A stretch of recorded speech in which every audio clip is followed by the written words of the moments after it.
Hello दोस्तों, स्वागत है आप सबका एक बार फिर से मेरे चैनल मैगज़ोन पर। आज हम लोग अपना ग्राइंडिंग का यहाँ पर थर्ड मॉड्यूल पढ़ेंगे। लास्ट टाइम पे हम लोग ग्राइंडिंग रेशियो पढ़ रहे थे और ग्राइंडिंग रेशियो में हम लोगों ने ये देखा कि it is the ratio of volume of metal removed upon volume of the wheel where.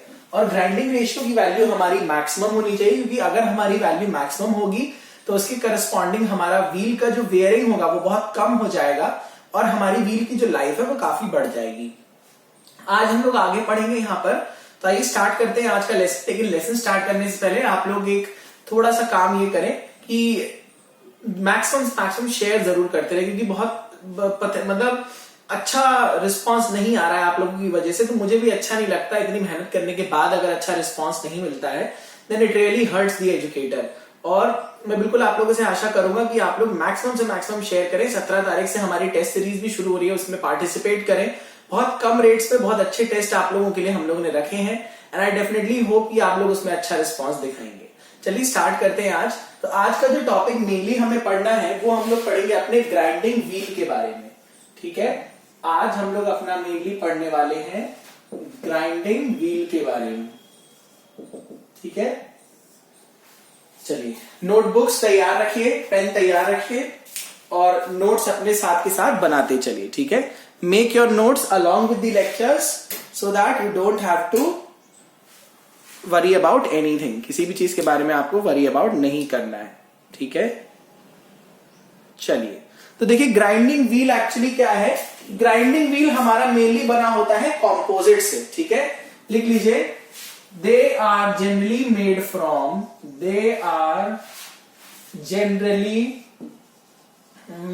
From composites. ठीक है, कॉम्पोजिट से बने होंगे। They are generally made from composites in which the abrasive particles are bonded, in which the abrasive particles are bonded. ठीक है, abrasive particles इसमें क्या होते हैं, बॉन्डेड होते हैं। सूटेबल बॉन्डिंग एजेंट की मदद से ग्राइंडिंग व्हील के सरफेस पे हमारे एब्रेसिव पार्टिकल्स को क्या कर दिया जाता है, बॉन्ड करा दिया जाता है। ठीक है, और यही एब्रेसिव पार्टिकल्स जो होते हैं इन्हीं की वजह से हमारा ग्राइंडिंग एक्शन होता है। ठीक है, इन्हीं की वजह से हमारा मेटल रिमूवल होगा। अब यहां पर बात करें एब्रेसिव पार्टिकल्स की, तो मैं आप लोगों को ऑलरेडी बता चुका हूं। पिछले एक बार एब्रेसिव पार्टिकल्स क्या होते हैं, हमारे एब्रेसिव पार्टिकल्स मेनली हमारे होते हैं छोटे छोटे हार्ड पार्टिकल्स होते हैं जिनके शार्प एजेस होंगे। ठीक है, लिख लीजिए, they are small hard and sharp edged particles. ठीक है, शार्प एज्ड पार्टिकल्स, इनके एजेस काफी शार्प होते हैं। ठीक है, and have irregular shape,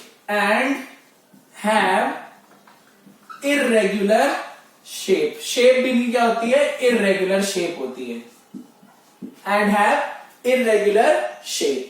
They are capable of removing small amount of material in the form of tiny chips। ठीक है, छोटी छोटी चिप्स के फॉर्म में ये मटेरियल रिमूव करेंगे। तो देख दीजिए, they are able to remove small amount of material in the form of tiny, छोटे छोटे चिप्स के फॉर्म में हमारा मटेरियल यहां पर क्या होगा, रिमूव हो जाएगा, in the form of tiny chips. ठीक है, ये हो गया।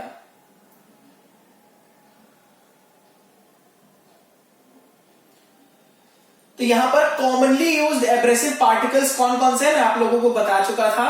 तो कन्वेंशनल, यहां पर एक्चुअली दो टाइप्स के एब्रेसिव्स हैं। एक है मेरा कन्वेंशनल एब्रेसिव्स, एक है मेरा कन्वेंशनल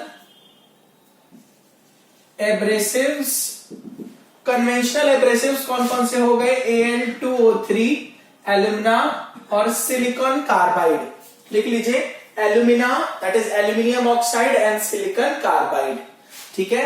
और दूसरा है मेरा सुपर एब्रेसिव्स। दूसरा है मेरा सुपर एब्रेसिव्स। दूसरा है सुपर एब्रेसिव्स। तो आई होप कि ऑडियो वीडियो सब ठीक चल रहा होगा। सुपर एब्रेसिव्स में मेरे दो कैटेगरी आती है, एक है CBN क्यूबिक बोरॉन नाइट्राइड और diamond. CBN cubic boron nitride,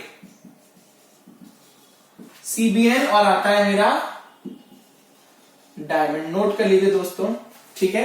तो कैटेगरीज हैं, एक कन्वेंशनली जो हम लोग नॉर्मल केसेस में यूज करते हैं, और है कुछ हमारे सुपर एब्रेसिव्स। सुपर एब्रेसिव्स, ठीक है। चल नोट कर लीजिए।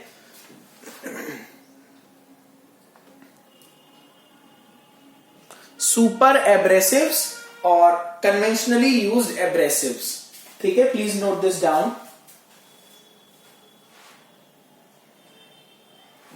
और जो हमारे एब्रेसिव मशीनिंग है, ठीक है, एब्रेसिव मशीनिंग है, they are considered to be one of the best methods. ये बेस्ट मेथड्स कंसिडर किए जाते हैं to obtain desired dimensional accuracy, are best to achieve desired dimensional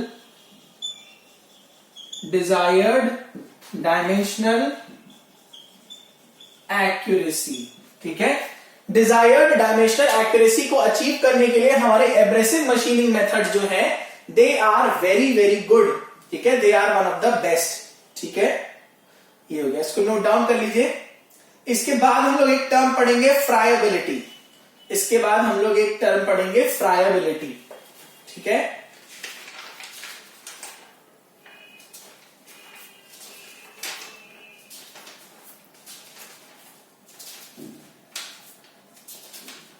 फ्रायबिलिटी note कर लीजिए इसे जल्दी से।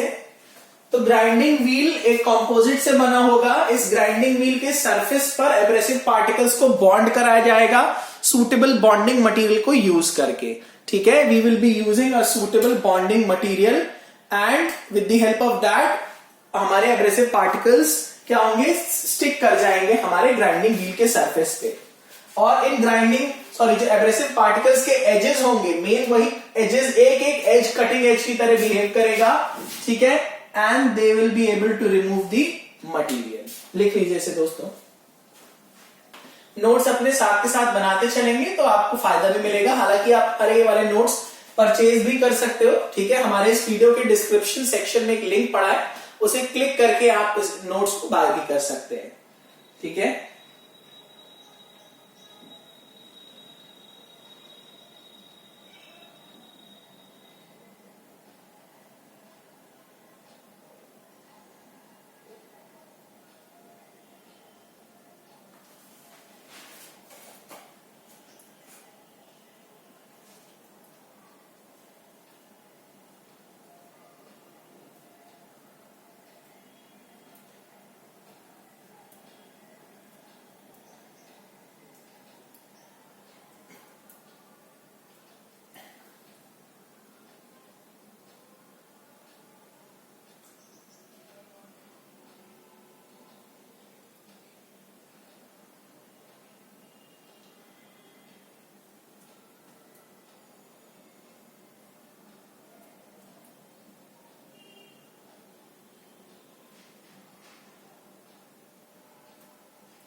चलिए नेक्स्ट हम लोग यहां पर पढ़ेंगे एक टर्म फ्रायबिलिटी, ठीक है। नेक्स्ट वी विल लिसन और study about the term of friability. तो फ्रायबिलिटी एक्चुअली आपकी ग्रेन्स की एक एबिलिटी है जिसके कारण वो छोटे छोटे पार्ट्स में टूट जाते हैं, ठीक है। It is defined as the ability of the grains to fragment और to break into smaller parts.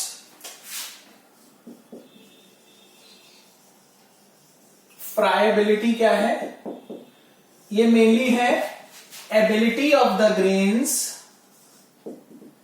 Ability of the grains to break, जैसे फ्रैगमेंट भी कहते हैं, टू ब्रेक और फ्रैगमेंट इनटू स्मॉलर पार्ट्स। ठीक है, छोटे छोटे पार्ट्स में टूटने की एबिलिटी, स्मॉलर पार्ट्स। ठीक है, स्मॉलर पार्ट्स में टूटने की जो एबिलिटी है हमारे ग्रेन्स की, उसको कहते हैं फ्राइबिलिटी। ठीक है, और फ्राइबिलिटी एक इंपॉर्टेंट प्रॉपर्टी है एब्रेसिव पार्टिकल्स की शार्पनेस को मेंटेन करने के लिए। लिख लीजिए, it is an important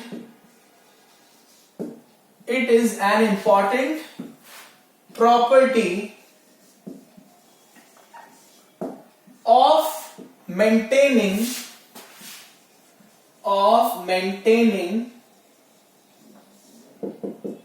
the sharpness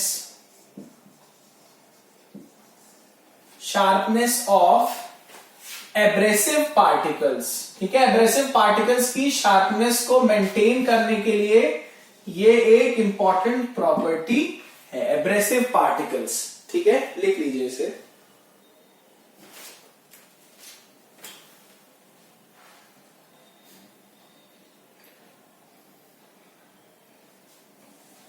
next इसके बाद बहुत इंपॉर्टेंट टॉपिक, ग्रेड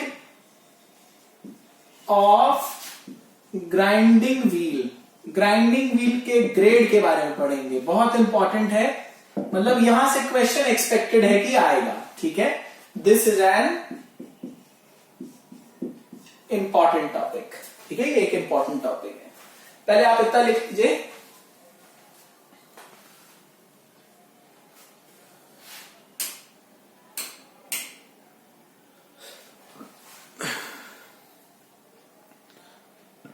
ठीक है, ग्रेड ऑफ ग्राइंडिंग व्हील। देखिए, ग्रेड से क्या मतलब होता है? ग्रेड का मतलब यह होता है कि कितनी स्ट्रेंथ के साथ आपके जो बॉन्डिंग मटेरियल्स हैं वो आपके एब्रेसिव पार्टिकल्स को ग्राइंडिंग व्हील पर पकड़े हुए हैं। ठीक है, लिख लीजिए, it is defined as the strength, it is defined as the strength, it is defined as the strength with which the bonding materials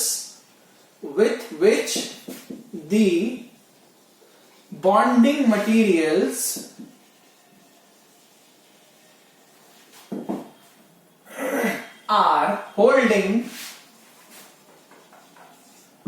the abrasive particles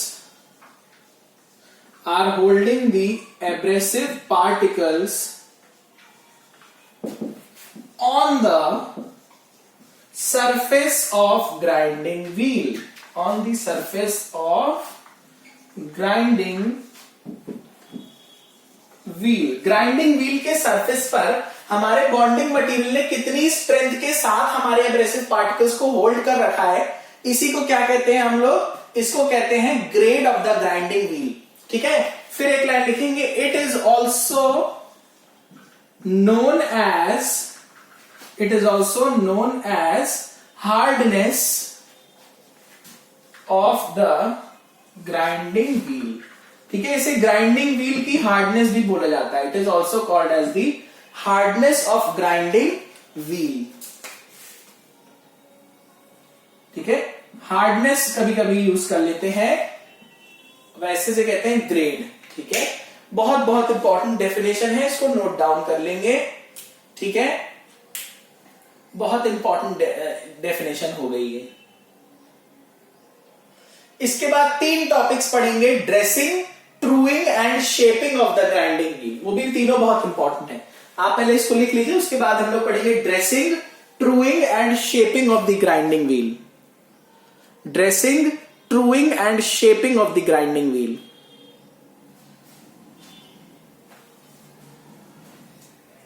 dressing, truing and shaping of the grinding wheel. देखिए, हम लोग maths और reasoning के लिए हम लोगों ने ये सोचा है कि कोई भी एक पर्टिकुलर टॉपिक जैसे चैप्टर वाइज चलेंगे और उस चैप्टर के 10-15 अच्छे सवाल आप लोगों को कराएंगे, ठीक है। तो क्योंकि थ्योरी पढ़ाने का कोई बहुत ज्यादा यहाँ पर सिग्निफिकेंस होता नहीं है, मैथ्स और रीजनिंग में बहुत ज्यादा कोई थ्योरी नहीं होती, तो हम लोग मेनली क्या करेंगे, 15-15 अच्छे अच्छे सवाल लगाएंगे हर चैप्टर में से। जैसे लाइक नंबर सिस्टम्स हो गया, फिर टाइम एंड वर्क हो गया, परसेंटेज हो गया, 15 हो गए, 20 सवाल, 20-25 देखेंगे, जो अच्छा चैप्टर उसमें ज्यादा सवाल लगवा देंगे, ठीक है। तो इस तरीके से हम लोगों ने प्लान आउट किया है, तो हमारा CBT 1 का कंप्लीट सिलेबस भी हम लोग कवर कर लेंगे। लाइफ साइंसेस हमारा शुरू हो ही चुका है पैरेलल में, आप लोग उसके लेक्चर्स अटेंड करते रहिए, ऑलराइट। और नोट्स को परचेज कर सकते हैं, ठीक है। हमारे कंप्लीट प्रोडक्शन के नोट्स काफी डिमांड में है, तो आप इसे परचेज कर सकते हैं, ठीक है। लिख लीजिए इसको,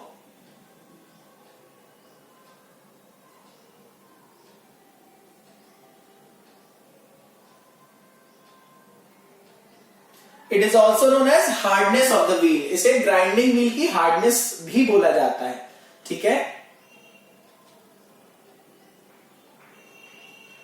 अगला टॉपिक यहां पर पढ़ना है dressing, truing and shaping of the grinding wheel. इसका क्या मतलब होता है, ड्रेसिंग, ट्रूइंग एंड शेपिंग।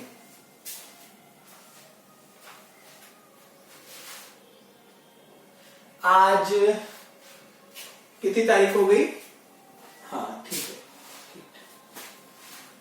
कर लीजिए दोस्तों इसको, प्लीज नोट इट डाउन।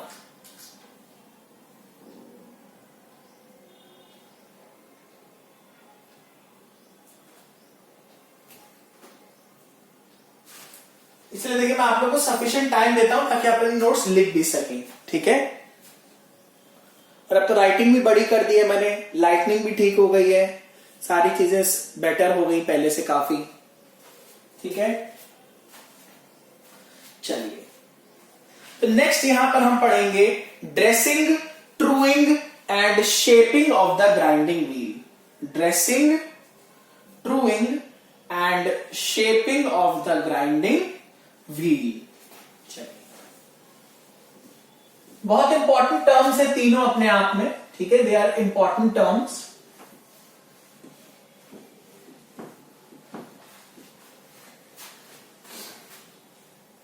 सबसे पहले देखेंगे ड्रेसिंग का मतलब क्या होता है। सबसे पहले देखेंगे ड्रेसिंग का मतलब क्या होता है। देखिए क्या होता है ड्रेसिंग का मतलब, ठीक है। जब आपके ग्राइंडिंग होती है तो धीरे धीरे आपके एब्रेसिव पार्टिकल्स शार्प से ब्लंट होने लग जाएंगे, ठीक है। तो होगा क्या कि उन ब्लंट ग्रेन्स को, एब्रेसिव ग्रेन्स को हटा देंगे, ठीक है, और उनकी जगह नए शार्प एजेस अपने आप बाहर आ जाएंगे। इसी प्रोसेस को क्या कहते हैं, ड्रेसिंग, ठीक है। It is the process of conditioning, it is the process of conditioning, it is the process of conditioning it is the process of conditioning या फिर इसको लिख ले ऑब्लिक रिमूविंग, ठीक है, कंडीशनिंग या फिर रिमूविंग the worn out मतलब जो घिस चुके हैं, worn out grains and thus producing new and sharp edges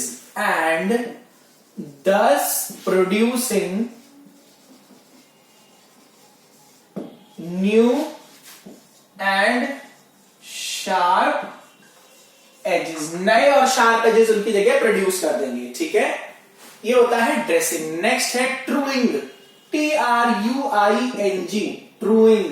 truing का क्या मतलब होता है, देखिए यहां पर क्या होता है कि ग्राइंडिंग व्हील जैसे जैसे आगे काम करता जाएगा, ग्राइंडिंग होती जाएगी, हो सकता है हमारे ग्राइंडिंग व्हील की जो सर्कुलर शेप है वो डिस्टॉर्ट होती जाए, ठीक है। सर्कुलर शेप डिस्टॉर्ट होती जाए तो उसकी सर्कुलर शेप को दोबारा से मेंटेन करना, उसकी सर्कुलर शेप को दोबारा से प्रोवाइड करना, this process is called as truing, ठीक है। This process is called as truing. तो लिखेंगे it is the production of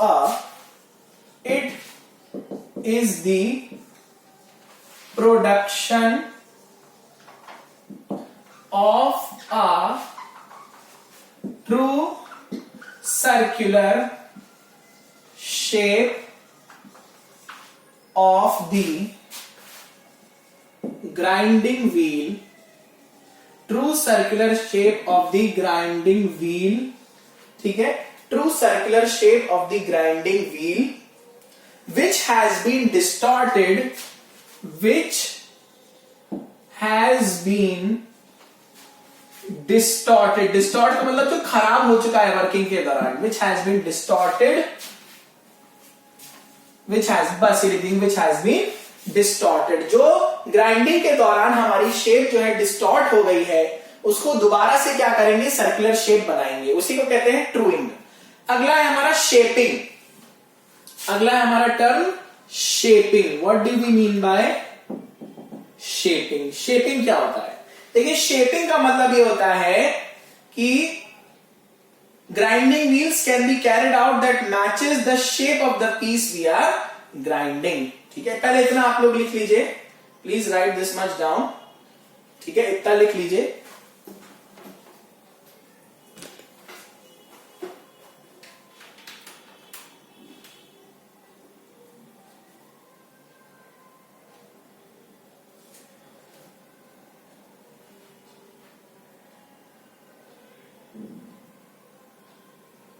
कभी कभी क्या होता है, जिस चीज की ग्राइंडिंग हमें करनी है उसकी शेप हमारे ग्राइंडिंग व्हील की शेप से हम लोग मैच करा देते हैं। ठीक है, इसी प्रोसेस को क्या कहते हैं, शेपिंग। लिख लीजिए, shaping of the grinding wheels, या ऐसे लिख लेंगे, sometimes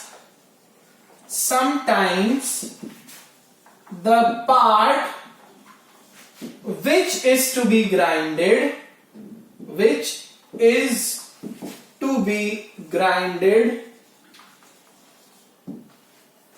sometimes the part which is to be grinded matches, और या फिर लिखेंगे grinded is matched with the shape of grinding wheel. ठीक है, इसी को कहते हैं shaping process. This is nothing but it is called as shaping process. लिख लीजिए इसको। इसके बाद अगला बहुत इंपॉर्टेंट टॉपिक पढ़ेंगे, ISO designation of grinding wheel. ISO designation of grinding wheel, ISO designation of grinding wheel. इसके बाद हमें पढ़ना है ISO designation of grinding wheel.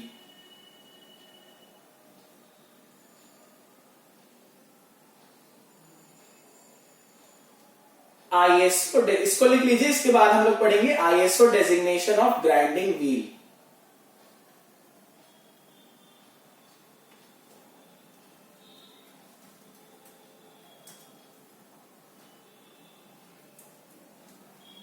ठीक है,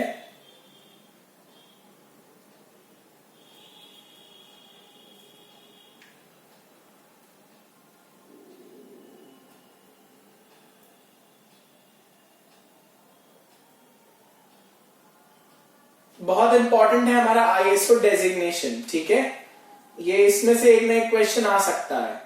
बहुत फेवरेट एरियाज होते हैं क्वेश्चंस पूछने वालों के, है ना। चलिए,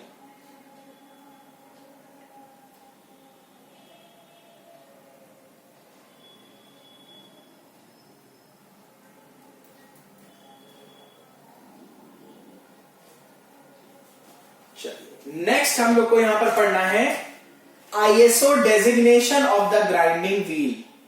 ISO designation of the grinding wheel. Next हम लोग यहां पर पढ़ेंगे ISO designation of the grinding wheel. Grinding wheel में हम एक डेजिग्नेशन देंगे करस्पॉन्डिंग टू डिफरेंट एलिमेंट्स जो कि उसको बनाने में इस्तेमाल किए गए हैं। क्या एब्रेसिव पार्टिकल्स हैं, क्या वहां पर हमने हार्डनेस रखी है, क्या चीजें हैं, ये सारी चीजें हम लोग अब देखेंगे। ठीक है, designation of the grinding wheel लिखेंगे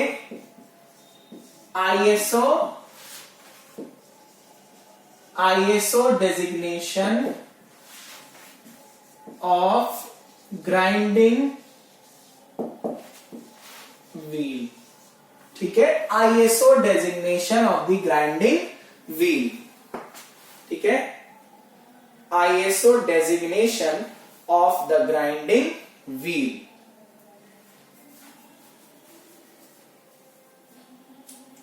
ISO designation of the grinding wheel।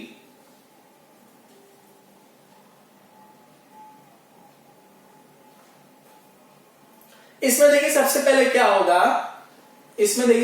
क्या होगा, डेजिग्नेशन में लिख दे रहा हूं। जैसे मान लीजिए लिखा हुआ है 51A, ठीक है, 51A 36L5, 51A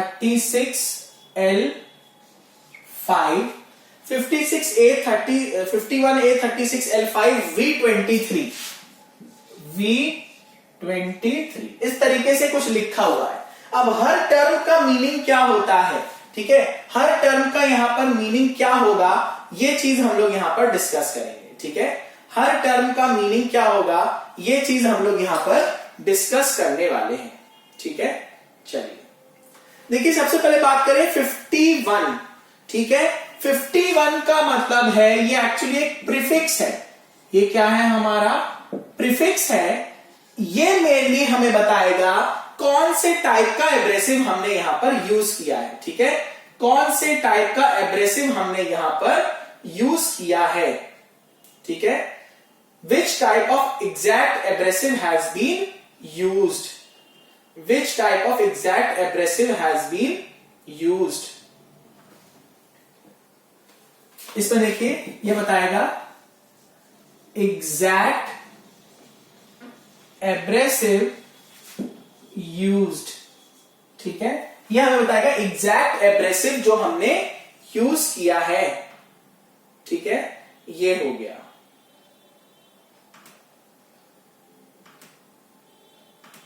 ठीक है, चलिए फिर देखिए यहां पर ए क्या बताएगा आपको। ठीक है, ये जो 51 है ये ऑप्शनल होता है, इसे आप यूज कर भी सकते हो, इसे आप यूज नहीं भी कर सकते हो। तो ब्रैकेट में लिख लेंगे this is optional, this is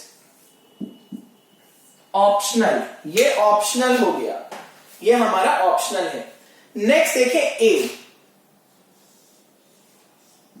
a बताता है type of abrasive used, type of abrasive used, कौन से टाइप का हमने एब्रेसिव यहां पर यूज किया है। ए का मतलब होता है एल्यूमिनियम ऑक्साइड। ए मतलब होता है aluminium oxide, that is Al2O3।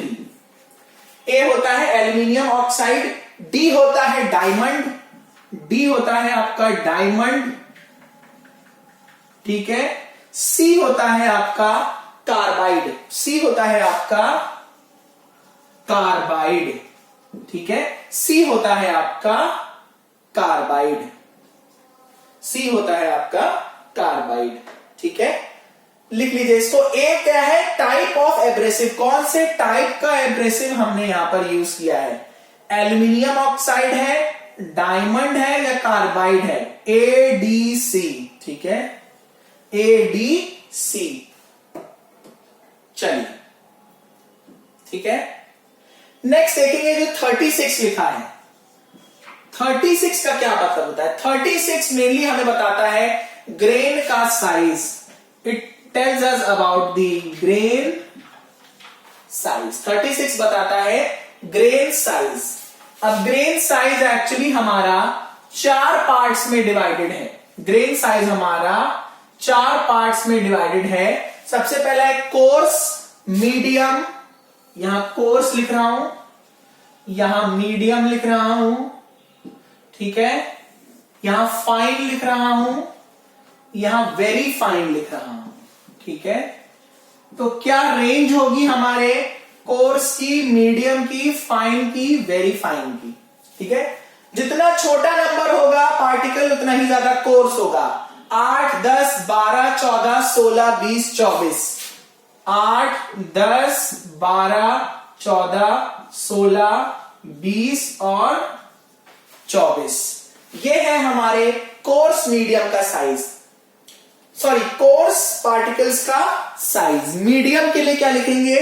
Medium के लिए है 30, 36, 30, 36, 46, 54, 60, 46, 54 और 60।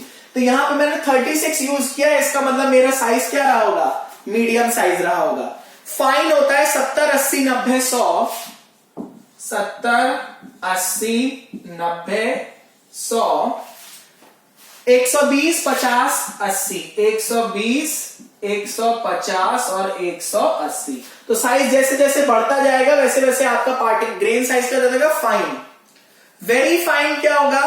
220, 240, 220, 240, 280, 320, 280, 320, 400, 500, 400, 500 और 600। ठीक है, ये नोट डाउन कर लीजिए। ये हमारा साइज है पार्टिकल्स का, ग्रेन्स का। ठीक है, this is the size of grains corresponding to what? Corresponding to coarse, medium, fine and very fine. इतना लिख लीजिए। फिर उसके बाद नेक्स्ट टर्म देखेंगे एल। नेक्स्ट टर्म देखेंगे एल। एल का मतलब क्या है यहां पर? ठीक है, नेक्स्ट देखेंगे एल का मतलब क्या है। 51 हो गया, ए हो गया, 36 हो गया, L5V23। ठीक है, L5, इसको पहले नोट डाउन कर लीजिए, फिर मैं रब कर दे रहा हूं, फिर हम लोग आगे पढ़ेंगे। ठीक है,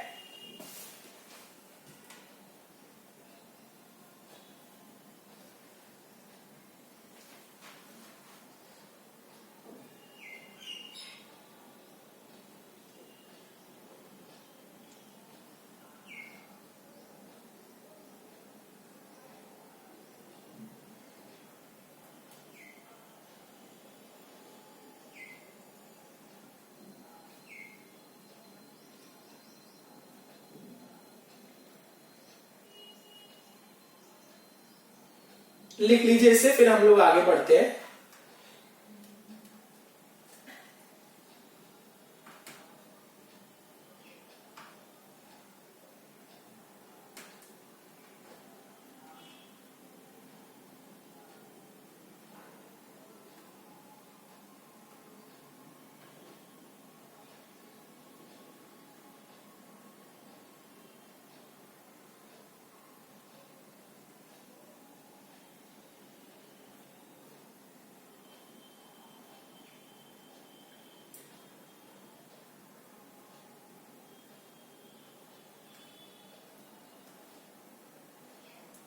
ठीक है,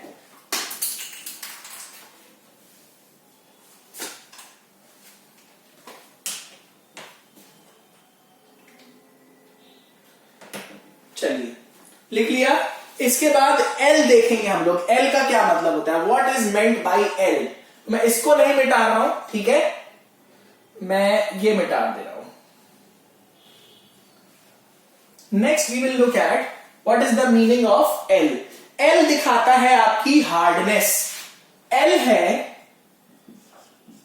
hardness of wheel. Hardness of wheel. तो अगर आपका ए से एच है, ए से लेके एच तक है, तो इसका मतलब है होता है सॉफ्ट व्हील। ये होता है हमारा सॉफ्ट व्हील। ठीक है, फिर टी से पी होता है मीडियम व्हील। टी से पी होता है मीडियम व्हील।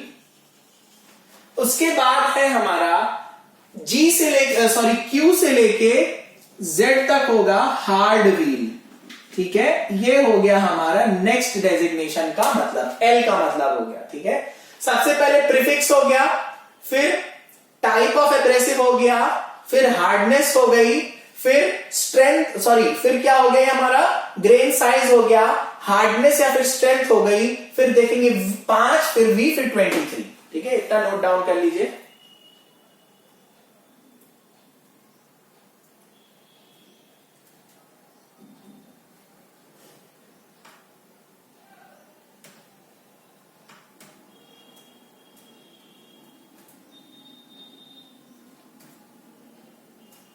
ठीक है, note it down, then we will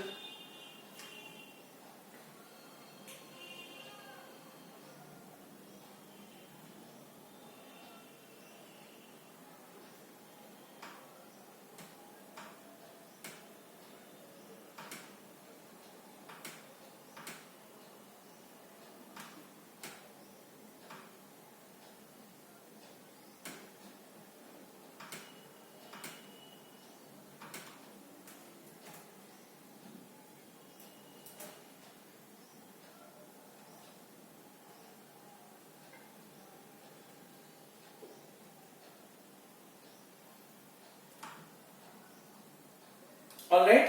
चलिए, तो L हो गया हमारी हार्डनेस ऑफ दी व्हील। अब आते हैं हम लोग 5 पर। इस 5 का मतलब क्या है? ठीक है, 5 का यहां पर एक्चुअली मतलब होता है, मैं ये रख कर दे रहा हूं। ठीक है, 5 का मतलब होता है स्ट्रक्चर, ओपन स्ट्रक्चर होगा या डेंस स्ट्रक्चर, इसके बारे में थोड़ा यहां पर जानकारी लेंगे। नेक्स्ट है हमारा ये वाला 5 एक्चुअली रिप्रेजेंट्स दी स्ट्रक्चर। ठीक है, 5 actually represents the structure. Structure हमारा 2 टाइप का हो सकता है। ठीक है, स्ट्रक्चर हमारा 2 टाइप का हो सकता है एक्चुअली, 0 से लेके 5 तक। 0 से लेके अगर 5 तक होता है तो इसका मतलब हमारा स्ट्रक्चर कैसा है? डेंस स्ट्रक्चर है। ये हमारा डेंस स्ट्रक्चर है। और 6 से लेके 16 तक होता है हमारा ओपन स्ट्रक्चर। क्या होता है हमारा? इसको लिख लीजिए, फिर मैं बताता हूं स्ट्रक्चर का मतलब क्या होता है। ठीक है,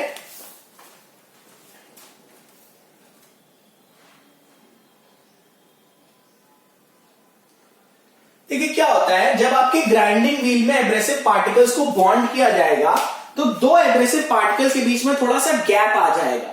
ठीक है, तो अगर गैप बहुत ज्यादा है तो उसे कहेंगे ओपन स्ट्रक्चर, गैप कम है तो उसको कहेंगे डेंस स्ट्रक्चर। बस ये होता है। ठीक है, तो ओपन स्ट्रक्चर में gap between the 2 abrasive particles would be more, and in case of dense structure the gap between the 2 abrasive particles will be less. ठीक है, अब थोड़ा यहां पर देखेंगे पहले ओपन स्ट्रक्चर के बारे में, थोड़ा सा यहां पर देखेंगे ओपन स्ट्रक्चर के बारे में। ये चलिए रब कर दे रहे हैं, थोड़ा सा देखेंगे ओपन स्ट्रक्चर के बारे में हम लोग।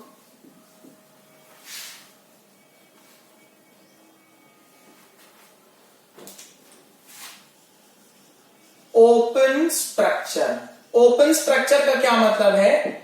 ओपन स्ट्रक्चर का मतलब है gap between the abrasive particles, gap between the abrasive particles is more. ठीक है, यहां पर 2 एब्रेसिव पार्टिकल्स के बीच का जो गैप होगा वो ज्यादा होगा, तो इसको कह देंगे open structure.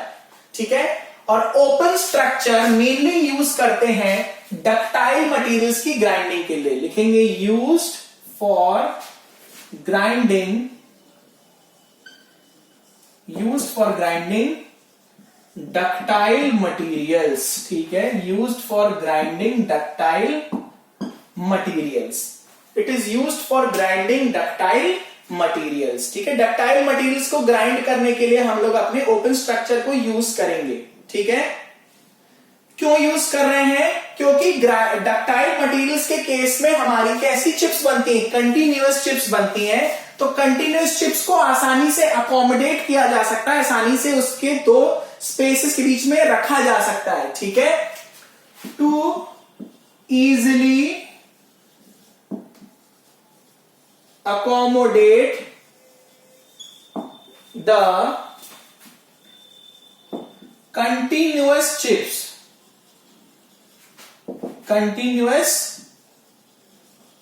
Chips form during grinding के दौरान जो कंटिन्यूअस चिप्स अगर हमारी फॉर्म होंगी डक्टाइल मटेरियल में से, तो उसको आसानी से हम लोग अकोमोडेट कर सकते हैं अपने ओपन स्ट्रक्चर में। ठीक है, उसको हम लोग आसानी से अकोमोडेट कर सकते हैं ओपन स्ट्रक्चर में। अब पढ़ेंगे क्लोज स्ट्रक्चर के बारे में। अब पढ़ेंगे थोड़ा हम लोग यहां पर क्लोज स्ट्रक्चर के बारे में।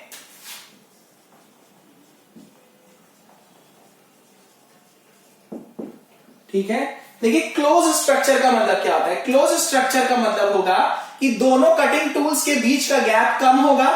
ठीक है, अगर दोनों कटिंग टूल्स, देखिए ऐसे मैं बना दे रहा हूं,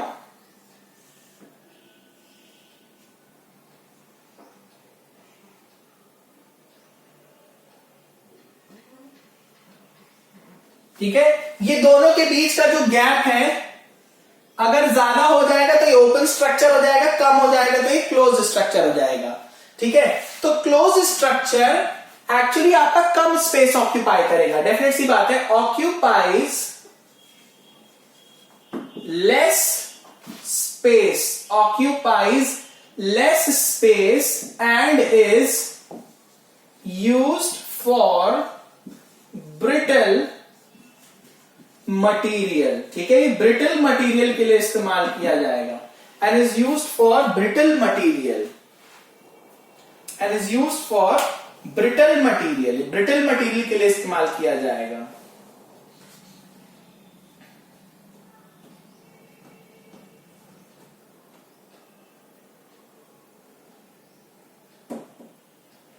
यूज्ड फॉर ब्रिटल मटीरियल। ठीक है,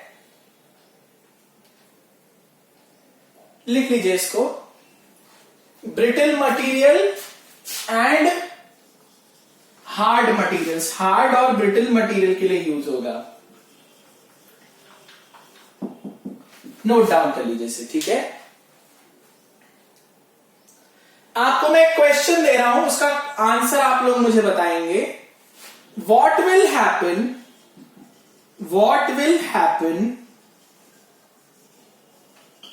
if we use open structure, if we will use closed structure, open नहीं, if we will use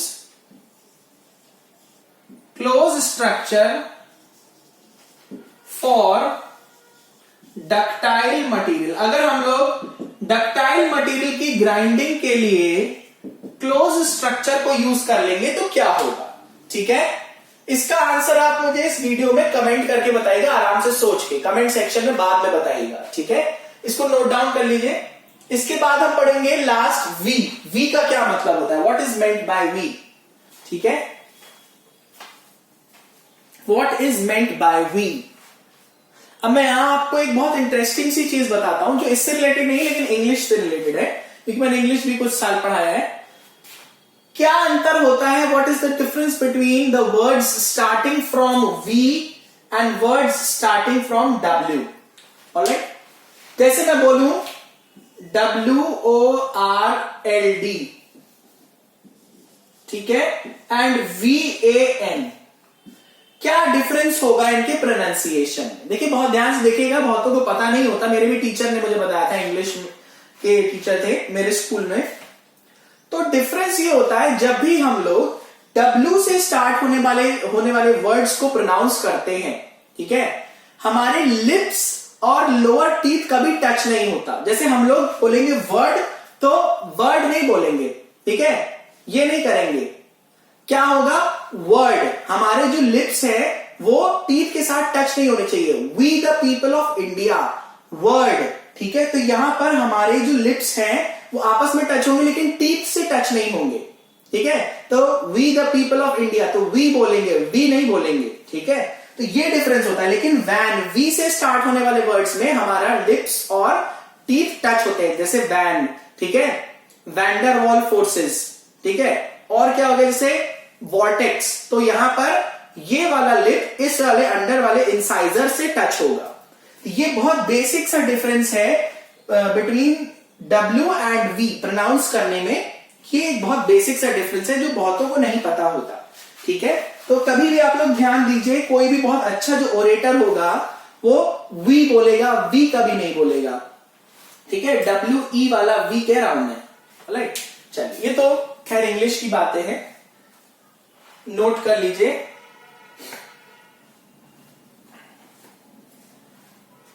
open structure note कर लिया होगा, ओपन स्ट्रक्चर को मिटा दे रहा हूं मैं। नेक्स्ट हम लोग यहां पर देखते हैं वी का मतलब क्या है। ये जो वी है, ठीक है, वी एक्चुअली दिखाता है type of bond used. V आपको दिखाएगा type of bond used, type of bond used, ठीक है, टाइप ऑफ बॉन्ड यूज्ड। किस टाइप का बॉन्ड यहां पर हमने यूज किया है, ठीक है। तो कई टाइप्स के बॉन्ड्स हैं, कई टाइप्स के बॉन्ड्स हैं।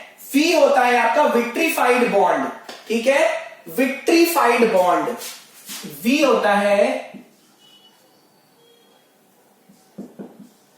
विट्रीफाइड बॉन्ड, और विट्रीफाइड बॉन्ड हमारा सबसे कॉमनली यूज्ड बॉन्ड होगा। This is the most commonly used bond. और बॉन्डिंग मटेरियल क्या होता है, बॉन्डिंग मटेरियल हमारा ब्रिटल इन नेचर होगा, ठीक है। ये कैसा होगा यहां, bonding material brittle in nature, ठीक है, बहुत कॉमनली यूज्ड होगा। और बॉन्डिंग मटेरियल हमारा कैसा होगा, it is brittle in nature, ठीक है, ब्रिटल इन नेचर। फिर एक होता है एस, एस होता है सिलिकेट बॉन्ड, एस होता है हमारा सिलिकेट बॉन्ड, ठीक है, एस होता है सिलिकेट बॉन्ड। बी, एक होता है बी, बी होता है रेजोनॉइड बॉन्ड, रेजोनॉइड बॉन्ड, ठीक है, रेजोनॉइड बॉन्ड। रेजोनॉइड बॉन्ड में क्या होता है, थर्मोसेटिंग रेजिन्स होते हैं। थर्मोसेटिंग रेजिन्स कौन से होते हैं, एक बार जो शेप दे दी परमानेंटली वही शेप रहेगी, वो चेंज नहीं हो पाएगी, ठीक है। इसमें क्या यूज होगा हमारा, thermosetting resins, thermosetting resins are use. Thermosetting का मतलब एक बार जो शेप सेट हो गई अब वो हमेशा वही शेप रहेगी, ठीक है।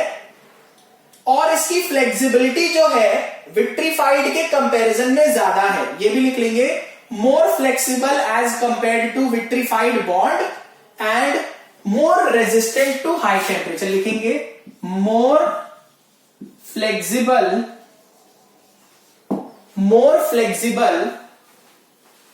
मिटा दूं, लिख लीजिए। चलिए, क्वेश्चन का आंसर आप मुझे जरूर बताइएगा इस वीडियो में कमेंट करके, ठीक है।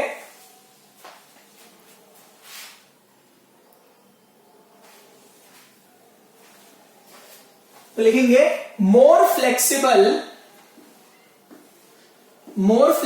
Then vitrified bond, more flexible than vitrified bond, ठीक है, and also has high resistance at high temperature, ठीक है, हाई टेम्परेचर पे काफी अच्छा रेजिस्टेंस होता है इसका। And also has more resistant, sorry, also has high resistant to high temperature, high temperature को अच्छे रेजिस्ट कर लेगा ये, ठीक है, बी होता है। फिर एक होता है आर, आर होता है हमारा रबर बॉन्ड, आर होता है हमारा रबर बॉन्ड, आर होता है हमारा रबर बॉन्ड। रबर बॉन्ड की फ्लेक्सिबिलिटी काफी ज्यादा होगी और ये सस्ता भी होगा, लार्ज फ्लेक्सिबिलिटी एंड इनएक्सपेंसिव, सस्ता भी होगा, ठीक है, large flexibility and inexpensive.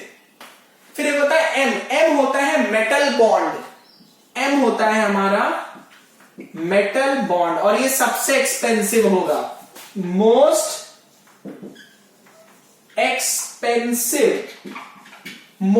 Expensive होगा हमारा, ठीक है, दिस इज मोस्ट एक्सपेंसिव। ये हो गया क्या हमारा मेटल बॉन्ड, ठीक है, ये हो गया मेरा मेटल बॉन्ड।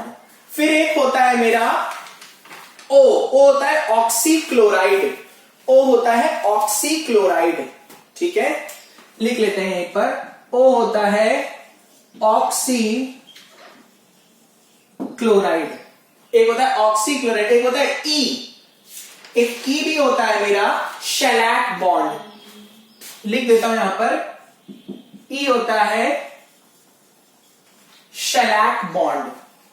एक होता है आरएफ, एक होता है आरएफ, आरएफ होता है रबर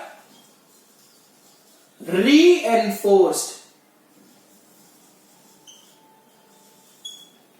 रबर रीएनफोर्स, लिख लीजिए। ये क्या है, वी का मतलब है, V is indicating the type of bond, AgHSB, ये याद रखें, AgHSB, abrasive grain hardness strength और बॉन्ड, ठीक है, abrasive grain hardness strength and bond, AgHSB, ये याद रखें आप, सिंपल तरीका है, ठीक है।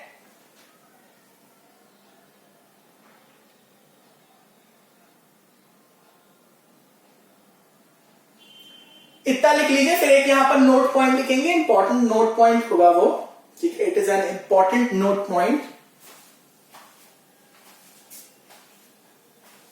It is an important note point.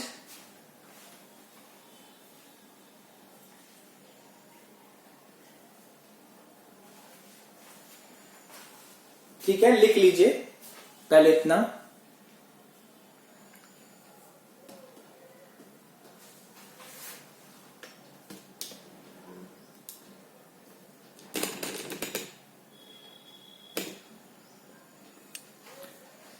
ठीक है, चलिए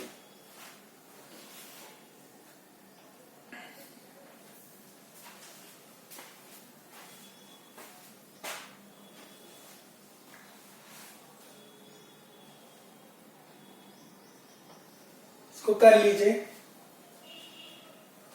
ठीक है, ये इंपॉर्टेंट है। अब हम लोग थोड़ा पढ़ेंगे एक नोट पॉइंट, उसके बाद में पढ़ेंगे शेलैक बॉन्ड के बारे में, क्योंकि ये सिलेबस में अलग से मेंशन्ड है, ठीक है। इसके पहले एक नोट पॉइंट लिखेंगे, नोट पॉइंट के बाद शेलैक बॉन्ड के बारे में पढ़ेंगे, ठीक है, we will study about the shellac bond, ठीक है, लिख लीजिए पहले,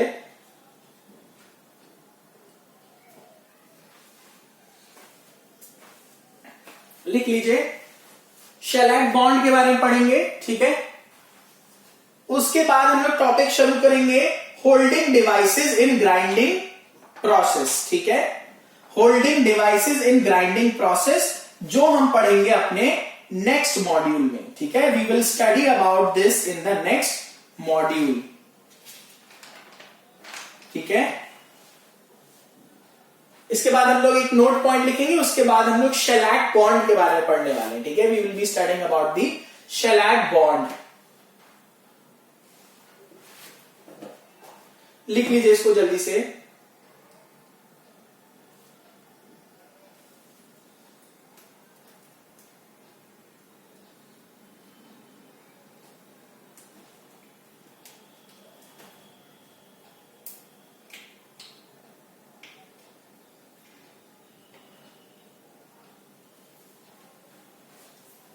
ठीक है, प्लीज नोट इट डाउन।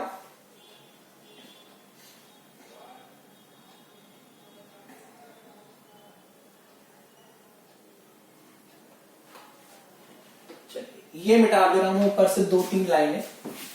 तो यहां पर एक नोट पॉइंट ये लिखेंगे कि ग्राइंडिंग के दौरान हमारा बॉन्डिंग मटेरियल नहीं कटेगा, लेकिन सिर्फ और सिर्फ क्या मतलब किस चीज की कटिंग होती है, यहां पर हमारे एब्रेसिव पार्टिकल्स ही वेयर आउट होंगे, हमारा बॉन्डिंग मटेरियल कट नहीं होगा।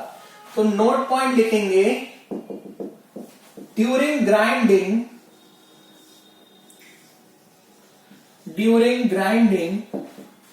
only the abrasive grains are cut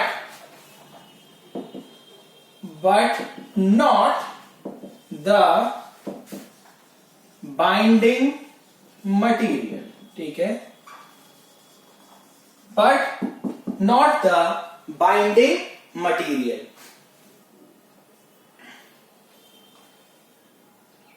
ये हो गया हमारा इंपॉर्टेंट नोट पॉइंट। और बाइंडिंग मटेरियल का मेन काम है कि आपके एब्रेसिव्स को आपकी ग्राइंडिंग व्हील पर होल्ड करे रखना।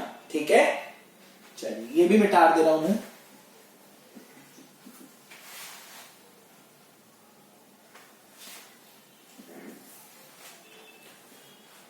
नेक्स्ट हम लोग यहां पर देखेंगे थोड़ा शेलैक बॉन्ड के बारे में देखेंगे, शेलैक बॉन्ड। ठीक है, तो सबसे पहले देखते हैं शेलैक क्या होता है। शेलैक एक्चुअली आपका एक रेजिन है। ठीक है, शेलैक आपका एक्चुअली एक रेजिन है जो कि एक कीड़े द्वारा सेक्रीट किया जाता है, which is secreted by a bug. ठीक है, इसमें लिख लीजिए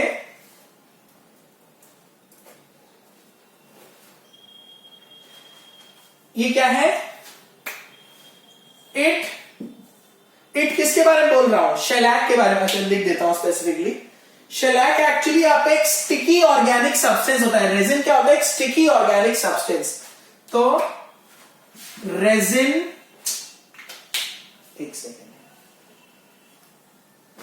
शेलैक क्या है आपका, एक रेजिन है, रे यार, एक रेजिन है जो कि एक बग, एक कीड़े से सेक्रीट होता है। ठीक है, क्या आपका शेलैक एक रेजिन है जो कि बग से सेक्रीट होता है। ठीक है, और इसके साथ हम लोग क्या मिलाते हैं, अपने कॉम्पोजिट्स मिला लेते हैं। क्या मिला लेते हैं इसके साथ, हम लोग अपने I am so sorry, composites नहीं, एब्रेसिव पार्टिकल्स मिलाते हैं।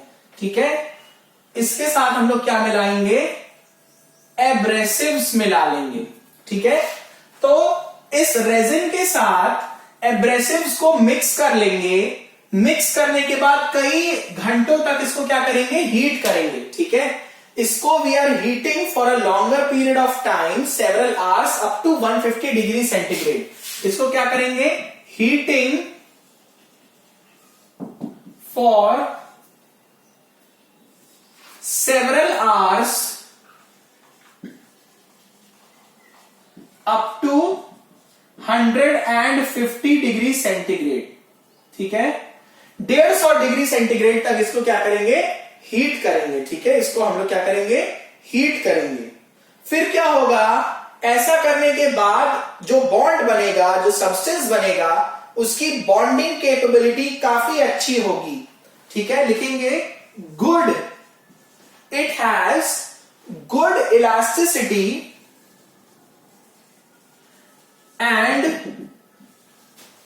अप्रिशिएबल। तो सबसे इंपॉर्टेंट पार्ट है यहां पर, एक कीड़े से निकाला जाता है इसका रेजिन। शेलैक एक रेजिन है जो कि कीड़े से निकाला जाएगा। ठीक है, and appreciable strength, and appreciable strength.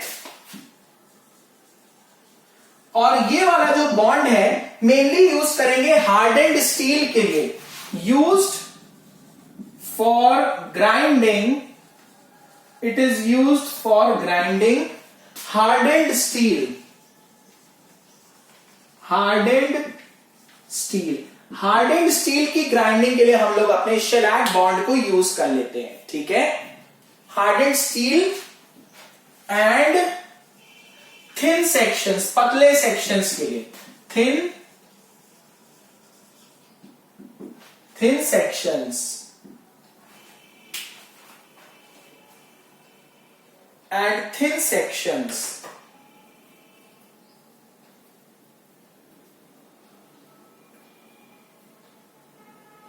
ठीक है, लिख लीजिए इसे। तो इसी के साथ दोस्तों हमारा ये वाला मॉड्यूल यहां पर फिनिश होता है। नेक्स्ट मॉड्यूल में हम लोग स्टार्ट करेंगे holding devices used in grinding.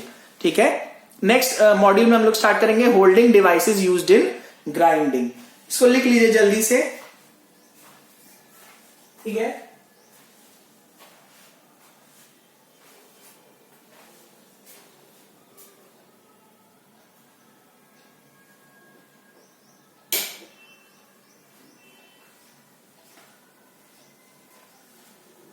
ठीक है, इसको नोट डाउन कर लीजिए। शेलैक क्या है? एक रेजिन है। रेजिन क्या होता है? एक स्टिकी ऑर्गेनिक कंपाउंड होता है। ये होता है चिपचिपा sticky organic compound, sticky organic compound.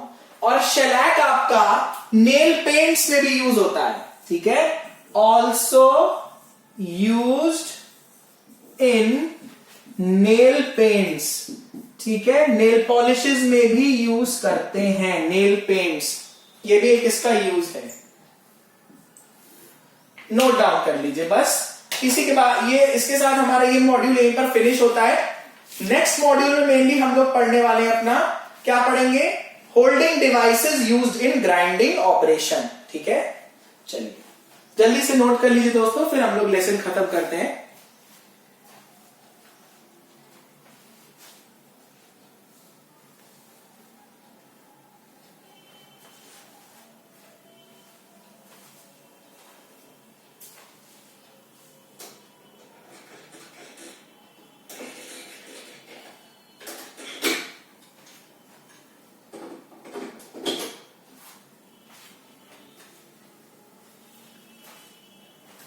Alright, so thank you so much for watching this lesson. बस मैक्सिमम से मैक्सिमम शेयर करते रहिए, यही मेरे लिए सबसे बड़ी हेल्प होगी आपकी तरफ से। So thank you so much and notes बनाते रहिए। नहीं मन है तो आप इस वीडियो के डिस्क्रिप्शन सेक्शन में क्लिक करके उस लिंक से नोट्स को परचेज भी कर सकते हैं। Thank you and bye bye.